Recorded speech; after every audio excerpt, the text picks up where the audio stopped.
Hello po mga ka-good vibes, kumusta po kayo lahat? Nandito na naman po ako bumabalik para magbabasa po sa lahat ng mga zodiac signs. So ito pong babasahin ko, ang susunod ay ang zodiac sign ng Scorpio. So babasahin ko po ang Scorpio sa buwan ng April 2025. So tingnan po natin kung ano po ang mensahe para kay Scorpio sa buwan ng sa taon ng 2025, buwan ng April. So, 7 baraha lang po ang kukunin. Titingnan po natin kung ano po ang mensahe para kay Scorpio sa April 2025. Sa Universe, Holy Spirit, Spirit Guides. 7 baraha lang po, 7 cards para kay Scorpio sa buwan ng April 2025. Ano po ang gabay at kapalaran para kay Scorpio sa buwan ng April? Itong cards lang po ang kukunin. May ano dito po tayo ng isa. The Word. Pangalawa dito. King of Cups. Page of Cups. Tower. Wheel of Fortune, the Moon, isa pa, nakalast, Strength. So, itong cards na to ay titingnan natin kung ano ang mensahe para kay Scorpio. So, the World, King of Cups, Page of Cups. Puro cups, ganda. Scorpio, sa buwan ng April, siguro nagbakasyon kayo o nagdiriwang ng iyong anniversary, kaarawan, may kaarawan ng April, may celebration. Sa pamilya mo, ikaw yung sandigan sa lahat. Siguro padre pamilya ka o isa kang nanay or single parents ka or ikaw yung panganay sa pamilya mo, ikaw yung breadwinner sa family mo. So ikaw yung sa iyo lahat nakadepende ng mga taong nakadepende sa iyo yung pamilya mo or katrabaho mo. Siguro ang anong posisyon ng trabaho mo, nakadepende yung lahat ng mga responsibilidad ay nasa sayo. Oo, naka-shoulder sa'yo. Pero maganda naman ang resulta kasi hindi naman kasi ito na sobrang stress na responsibilidad. Kasi kahit na may mga responsibilidad kang ganito, hindi naman nawawala yung mga blessings na dumarating sa'yo. Ando naman din yung umuulan pa rin yung mga biyaya para sa'yo. So lahat sa sitwasyon mo ngayon, sa April, may pag-ingatan ang sarili. Siguro sa negosyo mo, biglang may siguro may taong ano ba ito? Kung may pinagkakatiwalaan ka, siguro yung tao na yun ay inaabuso yung mabuting tao, yung pagkabuting loob mo, inaabuso. Oo. May katrayduran dito nakikita ako. Bantayan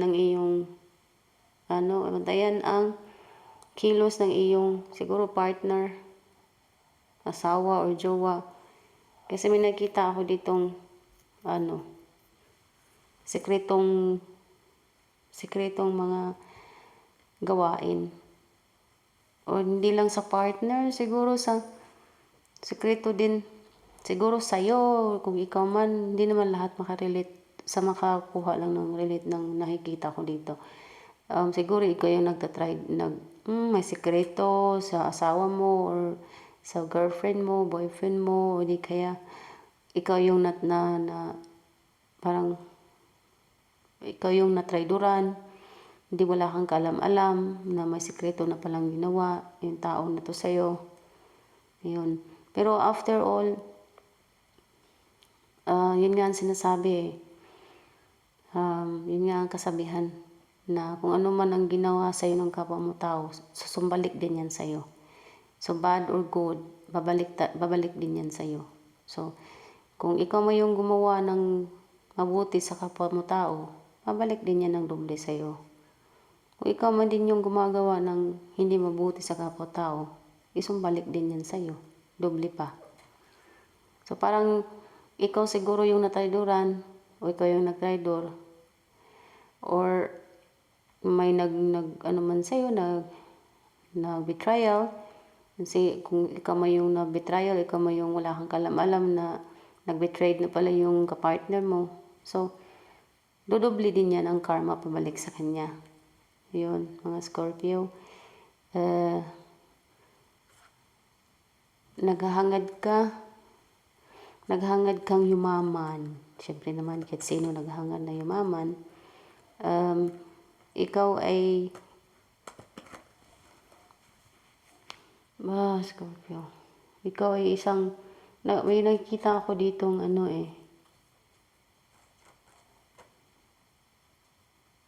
may nakikita ako ditong amount of money. Oo, malaking pera. May nakikita ako ditong malaking pera na paparating o di kaya dumating na. Tsaka may din dito, news sa may gabay ka din. Sinasabi din ng gabay mo na huwag ka mag-alala. Andyan lang ako, lagi nakaantabay sa'yo, nakagabay sa'yo. Takot kang bumagsak, takot kang masaktan. Ang dami mong takot sa iyong sarili. Huwag kang matakot. Kasi lahat ng tao ay dumadaan ng mga pagsubok. Hindi naman sa taon ng 2025, mga Scorpio. Sa taon ng 2025, mga Scorpio ay ikaw ay panalo. Panalo si Scorpio. Hindi ko alam anong panalo to. Basta panalo ka sa pag-ibig, sa pagmamahal, sa respeto, bulsa. So April, in the middle of April, si Scorpio ay may biyahe. Sa middle ng April.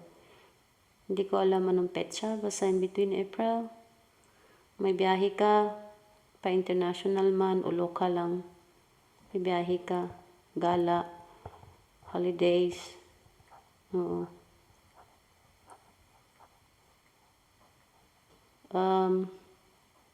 Diet din minsan. Diet din. Konti, Scorpio. Kasi, pag natutulog, may nakita ko ditong nahirapan na huminga eh. Nahirapan huminga. Siguro masyadong malaki ang timbang. Mag-diet din. May nakita ko dito. Kung pag-diet din, ingatan ang kalusugan. May isa nakita din ako dito.